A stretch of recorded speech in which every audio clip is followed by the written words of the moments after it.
அனைவருக்கும் வணக்கம். Welcome to my channel. எல்லோரும் எப்படி இருக்கீங்க ஃப்ரெண்ட்ஸ்? நல்லா இருக்கீங்களா? இந்த வீடியோவில் ரொம்பவே இன்ட்ரெஸ்டிங்கான ஒரு ஸ்நாக்ஸ் ஸ்பைரல் பன் எப்படி செய்கிறதுன்னு சொல்லி பார்க்கலாம். ஸ்பைரல் பன்ன்றது நமக்கு ஸ்வீட் கடையிலலாம் ரொம்ப ஈஸியாகவே கிடைக்கும். ஆனால் இது வந்து கொஞ்சம் புதுசாக இருக்கும். அதுக்கு முதல்ல ஒரு 3 உருளைக்கிழங்கு வேக வச்சு தோல் உரித்து வச்சுருக்கேன். இதை மேஷ் பண்ணிக்கலாம். நம்ம வந்து சாதாரணமான பன்னு வந்து சாப்பிட்ருப்போம். இது கொஞ்சம் புது சுவையில் நல்லா டிஃப்ரெண்ட்டாக இருக்கும். அதனால தான் உருளைக்கிழங்கு வச்சு நம்ம இதை செய்கிறோம்.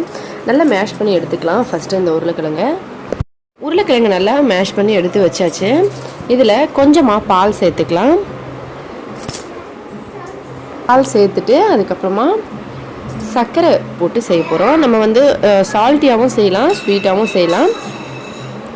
நம்ம வந்து ஸ்வீட் சேர்த்து செய்கிறோம். 2 ஸ்பூன் சர்க்கரை சேர்த்துட்டு ஒரு சிட்டிகை அளவுக்கு உப்பு சேர்த்துக்கலாம். இது நல்லா கலந்துக்கலாம். முதல்ல அதுக்கு முன்னாடியே நம்மளுடைய இந்த சேனல் நீங்கள் இப்போ தான் ஃபஸ்ட் டைம் பார்க்குறீங்கன்னா மறக்காமல் ப்ளீஸ் ஃப்ரெண்ட்ஸ் சப்ஸ்கிரைப் பண்ணிக்கோங்க. அதோட பக்கத்தில் இருக்க பெல் பட்டனையும் ப்ரெஸ் பண்ணிக்கோங்க. இதனால நம்மளோட எல்லா வீடியோஸும் நீங்கள் மிஸ் பண்ணாமல் பார்க்கலாம். இப்போ இது நல்லா கலந்தாச்சு. இந்த மாதிரி எல்லாத்தையும் ஒன்றா சேர்த்து நல்லா கலந்துட்டு இதில் வந்து மைதா மாவு சேர்த்துக்கலாம்.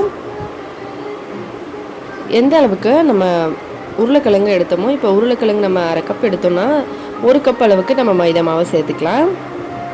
இது சேர்த்துட்டு நல்லா எல்லாத்தையும் கலந்து நம்ம ஒரு மாவை வந்து பார்க்குறதுக்கு இந்த மாதிரி வர மாதிரி நல்லா கலந்துக்கலாம். பாருங்கள், நமக்கு வந்து இந்த மாவு இந்த மாதிரி கன்சிஸ்டன்சியில் இருக்கணும். இப்போ இது கரெக்டாக ரெடி ஆகிடுச்சு. இது ஒரு பிளாஸ்டிக் கவரு இல்லைனா உங்கள்கிட்ட பேக் இருந்தாலும் பைப்பிங் பேக் இருந்தால் எடுத்துக்கலாம். இல்லைனா ஒரு பிளாஸ்டிக் கவர் எடுத்துக்கோங்க. இந்த மாதிரி இதில் இந்த மாவு கொட்டிக்கலாம். இந்த மாதிரி நம்ம ஒரு பிளாஸ்டிக் பேக்கில் கொட்டிக்கிட்டு கீழே கட் பண்ணிடலாம் சிசரில் கொஞ்சமாக ஹோல்ஸ் மாதிரி. இப்போ ஒரு கடாயில் கொஞ்சம் எண்ணெய் அடியில் போட்டுட்டு நம்ம இந்த மாவை இந்த மாதிரி ரவுண்டாக நம்ம கடையில் ஸ்வீட் கடையிலலாம் நிறைய பார்த்துருப்போம் இந்த பன் எப்படி இருக்கும்னு சொல்லி. ஸ்பைரல்னால் இந்த மாதிரி நமக்கு சுற்றி எப்படி இருக்குமோ இந்த மாதிரி சுற்றி விட்டால் எப்படி இருக்கும் அந்த மாதிரி தான் இருக்கும். நம்ம இதை இப்படி மெல்லிசாக அப்படியே ஒரு ரவுண்ட் மாதிரி கொடுத்து இந்த மாதிரி செஞ்சுக்கலாம். அதுக்கப்புறம் இதை எடுத்துக்கலாம். இப்போ இது கொஞ்சம் வேகட்டும். நம்ம ஒரு தடவை கொஞ்சமாக ஒரு 3 ஸ்பூன் அளவுக்கு தான் எண்ணெய் சேர்த்துருக்கோம்.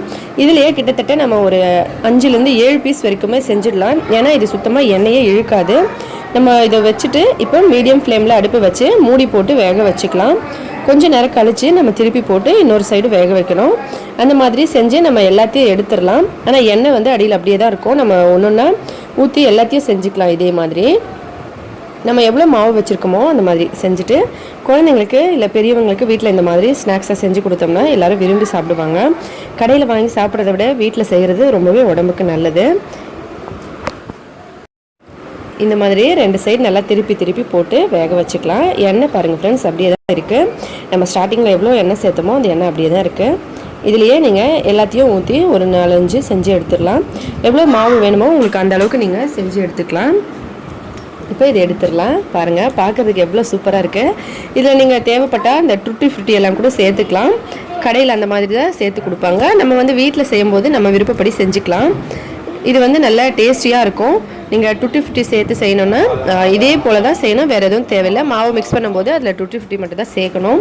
இப்போ லாஸ்ட்டாக இது மேலே கொஞ்சமாக சர்க்கரை பவுடர் சேர்க்குறேன். சும்மா பார்க்குறதுக்கு கொஞ்சம் நல்லாயிருக்கும். அதனால தான் இது இப்போ ரெடி ஆகிடுச்சு ஃப்ரெண்ட்ஸ். இதே மாதிரி ட்ரை பண்ணி பாருங்கள். எவ்வளோ ஈஸியாக நம்ம இந்த பன்னு செஞ்சுட்டு பாருங்கள் வீட்லேயே.